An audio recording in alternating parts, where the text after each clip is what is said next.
going to take a look at new because this is a Berkshire Hathaway stock, actually. And they did just report their earnings. We've also written a newsletter on this business before. I don't know if our financials have their most recent earnings. Unfortunately, it does not look like we do because they just reported a day or so ago. But this is a high growth bank, mostly down in South America, I believe even mostly in Brazil. And this bank is just like, it's growing so freaking fast. It's ridiculous. Actually, if we take a look at their insights right here. Yeah. You want to be sharing your screen. And I do remember, just to double highlight that, we do have a Stock Unlock newsletter. If you're not signed up for that, you can go to stockunlock.com, create an account, or on our homepage, you can sign up.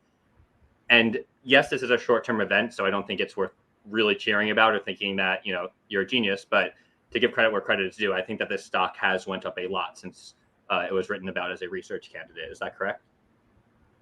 Yes, I believe so. I think it's almost doubled. Yeah, we wrote about it. But you didn't buy it, though. No, I did not. Okay.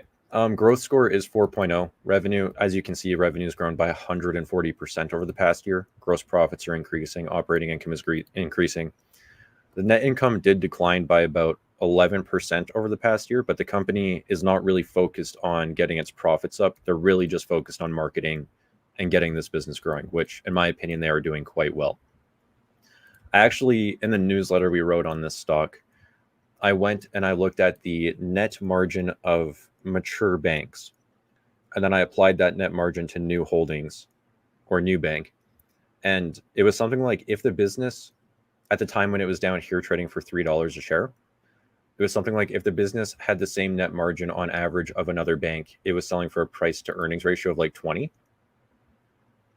So that's kind of why I wrote about it. But now I would want to see the most recent metrics, but it's a fast growing bank, dude. It's nuts.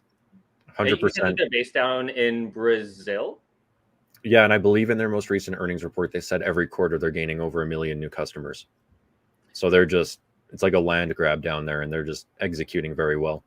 Yeah, I know that we are not really macro people, but I listen to a ton of investing podcasts. I listen to a ton of people who are active hedge fund managers or people who are even into micro caps. And I keep hearing a lot of the same themes the more different podcasts I listen to. There seems to be a lot of value outside of U.S. markets. Now, I know that is not our area of expertise, but my bell goes off there with this stock because, like you said, Brazil, land grab, there's a lot of areas in the world, especially you look at India, where they are up and coming emerging countries. We're not going to have time to explain the whole civilization life cycle and growth boom bust, all that. But yeah, this one piques my interest. And honestly, Daniel, if I ever get the time, I would love to look at smaller cap stocks on other exchanges.